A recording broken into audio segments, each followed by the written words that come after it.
Oda Nobunaga stood at the pinnacle of his rule, exerting dominance over vast stretches of Japan, while fortifying his hold on the territories he had seized. With the downfall of the Takeda and Ikoiki clans, and the demise of Uesugi Kenshin, his long-held ambition of unifying the country was closer than ever to becoming reality. His influence radiated from Kyoto to the nation's most remote corners, and his court mirrored both his strength and determination, bustling with foreign diplomats, traders, and warriors eager to pledge their allegiance. The city's peaceful atmosphere was abruptly disrupted by the arrival of a most unexpected figure. While many outsiders had journeyed through Japan, this one was different. Not only did his towering build make him stand out, but his dark complexion was unlike anything most had ever encountered. He would soon earn the name Yasuke, a warrior from lands far beyond Japan, destined to cross paths with the most powerful warlord of the Sengoku period. Yasuke's arrival did not go unnoticed.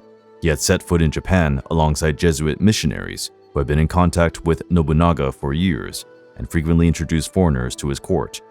Yet, unlike the others who had come before him, Yasuke stood apart. His towering stature and deep black skin were unlike anything the Japanese had ever encountered. Everywhere he walked, he became the center of attention, drawing startled glances and hushed whispers.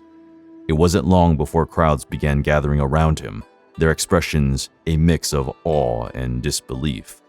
Some, unable to accept what they were seeing, reached out to touch his skin, convinced it was merely coated in ink. As more people sought to confirm the truth with their own hands, the murmurs grew louder. This was a sight that defied all expectations, as though he had stepped from an entirely different world. Word of the towering foreigner quickly reached Oda Nobunaga. Always eager to explore different cultures and intrigued by Western inventions, he wasted no time in requesting an audience with this remarkable man.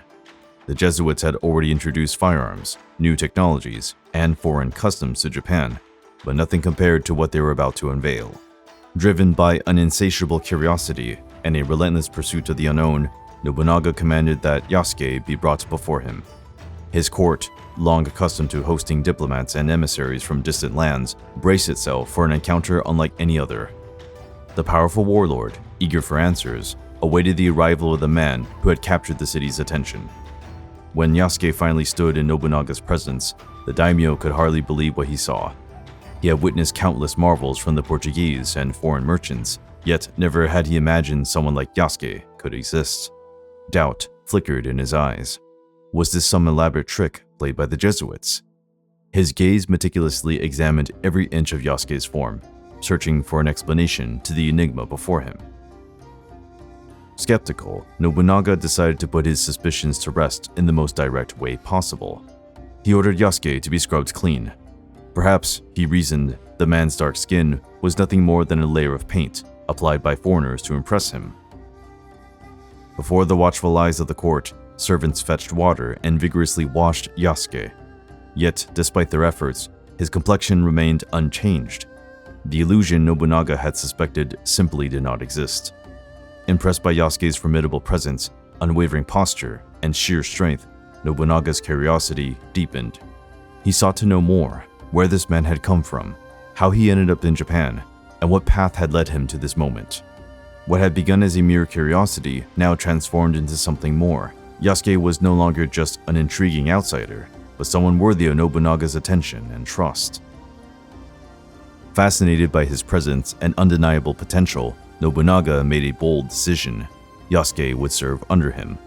Recognizing his physical prowess and warrior spirit, the daimyo granted him both a residence and a katana, marks of his entry into the samurai class. Yasuke was not a mere guard or servant. He was to be trained, honed, and integrated into the ranks of Nobunaga's forces.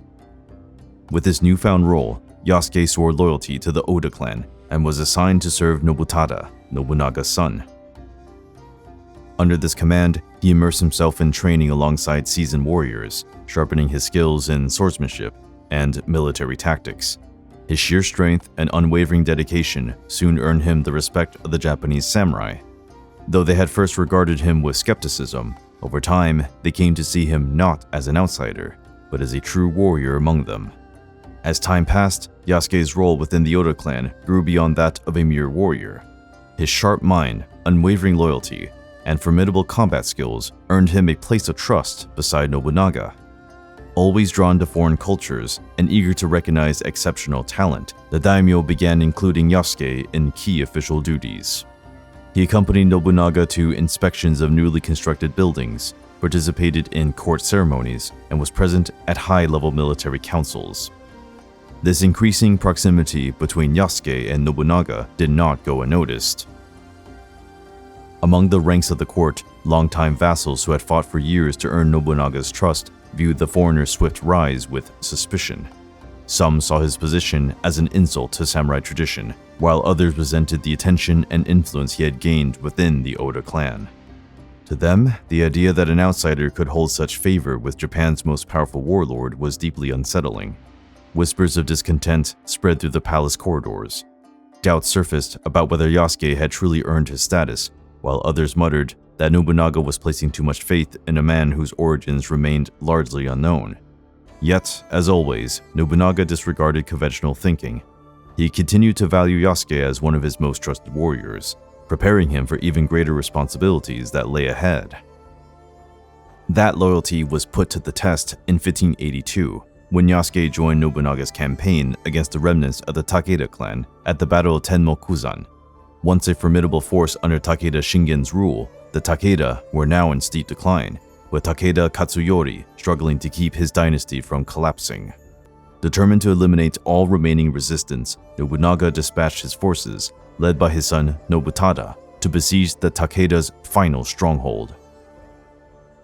Yasuke fought with Nobunaga and Nobutada, proving his bravery and combat skills on the battlefield. The fighting was ruthless, with Oda and Tokugawa armies pressing their advantage in numbers and superior weaponry to break the Takeda defenses. With no escape left, Katsuyori and his most loyal retainers chose to take their own lives, marking the end of the Takeda as a major force in Japan.